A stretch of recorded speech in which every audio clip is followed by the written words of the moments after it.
E devia ser usado pelos outros, com qualquer sentença judicial, isto devia Está ser identificado utilizado. mais um problema. Este problema da eficiência, da morosidade da Justiça, como é que se resolve? Efetivamente, este é um dos cancros do sistema, diz o Ministro da Justiça, que são os processos parados em tribunal, são estas ações executivas. Resolve-se com todas estas coisas que têm sido faladas aqui. Mas o que é fantástico é percebermos como é que chegámos aqui. Porque se não percebermos como chegamos aqui, não temos a noção de como é que vamos resolver isto. Foram avisados em 2003 que isto ia Chegámos acontecer. aqui da seguinte forma. O sistema de ação executiva não estava realmente a funcionar bem. Mas em 2003 foi aprovada uma reforma que foi subscrita pelos principais partidos, e aliás já tivemos 3 ministros dos 3 principais partidos a passar por lá, e os processos de ação executiva que na altura rondariam na volta dos 400 mil, em 2003, neste momento disparam para 1.100.000. Ou seja, triplicou-se quase o número de ações executivas entre 2003 e 2011. Porquê? Porque se introduziu um sistema que veio tornar muito mais complexo cobrar, quando deveria-se introduzir um sistema que tornaria muito mais simples cobrar. E o que é tão E difícil desinteressante o não cumprir a sentença. Claro, mas a questão que o Sr. colocava A taxa ali... dos juros de demora é mais baixa que a taxa de financiamento Mas para quem bancário. está a ver lá Só em isso casa é para um explicar, como é que incentivo funciona não hoje, assim, cumprimento. muito rapidamente? Entra um processo no tribunal e depois é dada a entrada, entra no arquivo, vai para a fila de espera, como é que funciona? Porquê é que fica tantos anos o problema é que hoje pasta? funciona muito difícil para fazer a cobrança e para fazer a penhora e para que o credor receba ou o senhorio receba a casa, no caso de uma decisão judicial. Quando, claramente, para já, existindo uma sentença de um tribunal, é inadmissível e inaceitável que não haja obrigações de todos. Ou seja, o próprio devedor deveria ter que vir ao processo em X prazo, muito curto, após a decisão ter transitado, a dizer assim, eu já paguei, eu já entreguei a casa. E o autor, se isso não ocorresse, deveria poder vir ao processo dizer, Sr. Juiz, ele não respondeu, não pagou, não me entregou a casa, faça-me a entrega. E imediatamente essa entrega deveria ser feita.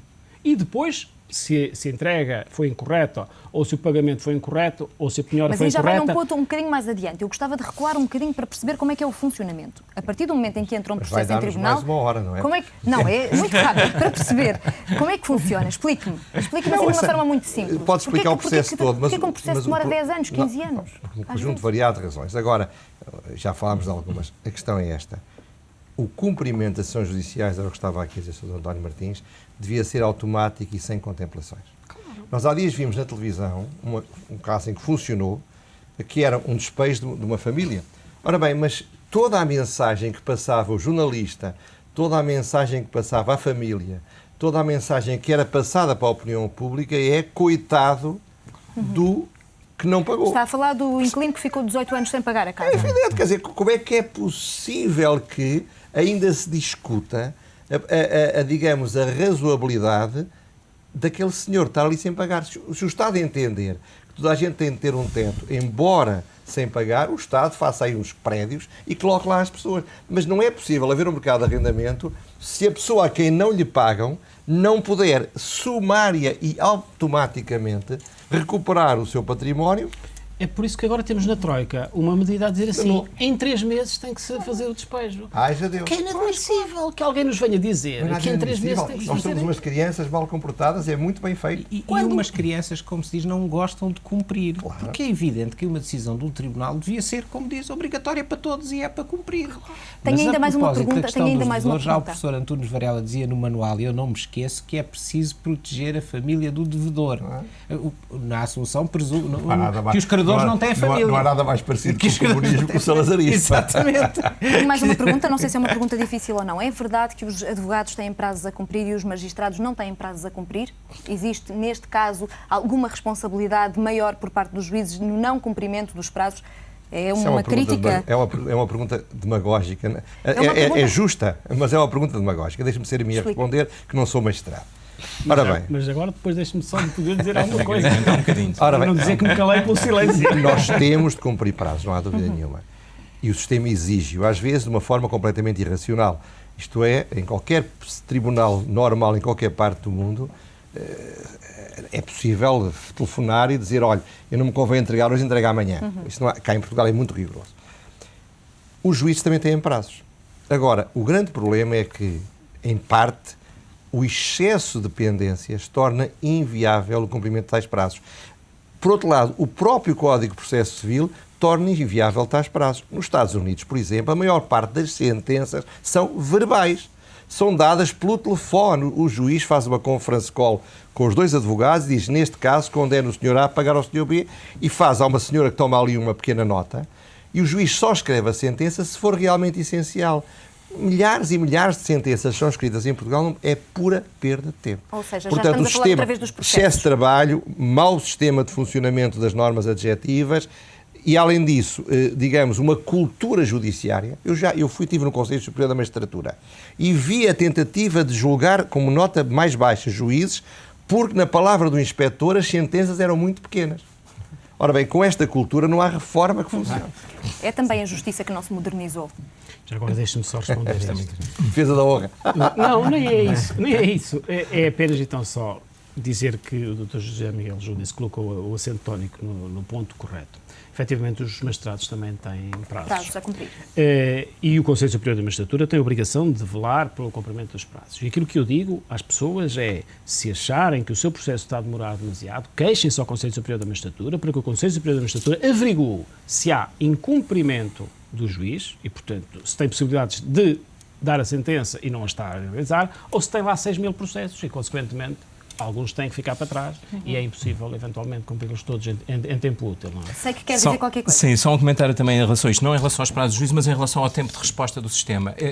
As novas comarcas e o novo modelo de gestão que se referiu aqui, um dos aspectos muito importantes é que eles sejam acompanhados da definição de objetivos de desempenho para as novas comarcas. Objetivos têm a ver também com o tempo de resposta dos processos, porque atualmente, por exemplo, nós já temos dados sobre os tempos de resposta dos tribunais. O problema é que não há nem a definição de objetivos, nem a avaliação de desempenho, nem dos tribunais, nem dos magistrados, nem dos vários agentes que concorrem para aquele resultado em função desses resultados. E isso é que é importante que essa nova cultura de responsabilidade e de avaliação face a objetivos que se implemente com as novas comarcas. Não gostaria de terminar sem falar precisamente dos recursos humanos que estão envolvidos em todo este processo e gostava de lhe perguntar diretamente se acha que os juízes estão adaptados às novas realidades, aos novos perigos, aos novos riscos. Estamos a falar da ciência, estamos a falar da tecnologia, os novos crimes sexuais. Estão efetivamente preparados, têm formação para lidar com estes problemas e diretamente com o ser humano? Se calhar nenhum de nós está preparado para as mudanças que o mundo hoje tem, sistematicamente, de 6 em 6 meses. E se calhar todos nós temos é que nos preparar, desde logo mentalmente, com abertura suficiente para a formação permanente. Esse é um dos aspectos que eu ando a dizer que temos que melhorar seguramente. Todos nós, não só juízes, mas magistrados do Ministério Público, advogados, todos nós temos que nos preparar com a formação. Eu dou-lhe só um exemplo que ocorreu outro dia com um colega meu, para termos a noção das mudanças que é isto. Estava-se a julgar um acidente de viação e estava-se a julgar com base apenas no que as testemunhas diziam, se a curva era apertada, se a curva era estreita, e os advogados continuavam nisto. E o meu colega disse assim, vamos resolver o problema. Google Maps. Está ali a estrada, e a testemunha está a responder, foi aqui, era nesta curva, era naquela, automaticamente. É a ideia de que temos que nos atualizar. Nas novas tecnologias, nas novas ciências, no novo saber, e todos nós temos que ter a abertura para isso. Fica também essa ideia. Estamos precisamente a terminar, eu gostava de fazer aqui uma ronda, chegando aqui até este lado, para vos perguntar qual é efetivamente o maior desafio da justiça nos próximos tempos e se acham que vai haver efetivamente uma diferença, independentemente de ser o PS, o PSD ou o CDS a avançar com estas medidas da Troika. Do meu ponto de vista, o maior desafio é cumprir este programa, que são 2 páginas. E se tudo isso for cumprido? Se tudo isto for cumprido, e para cumprir o que está aqui é necessário que haja uma concertação entre todos os agentes da Justiça, porque não é só a administração, não são só os governos, são as magistraturas, são os advogados, portanto, todos os agentes que concorrem para uma justiça eficiente têm que se empenhar no cumprimento deste programa. É o maior desafio. Eu estou de acordo com o Sr. Doutor. É, de facto, o único verdadeiro desafio é realmente cumprir as ordens de quem manda em nós. E, portanto, e volto a dizer, por muito que me custe reconhecê-lo, já tinha idade para não dizer isto, portámos-nos como crianças mal educadas, incompetentes e pouco trabalhadoras, e agora o pai veio e dá ordens. Temos de cumprir essas ordens, temos de cumprir estes prazos e temos de ter alguém que faça cumprir, porque não tem ilusão. Toda a gente vai... Ainda ninguém se apercebeu disto.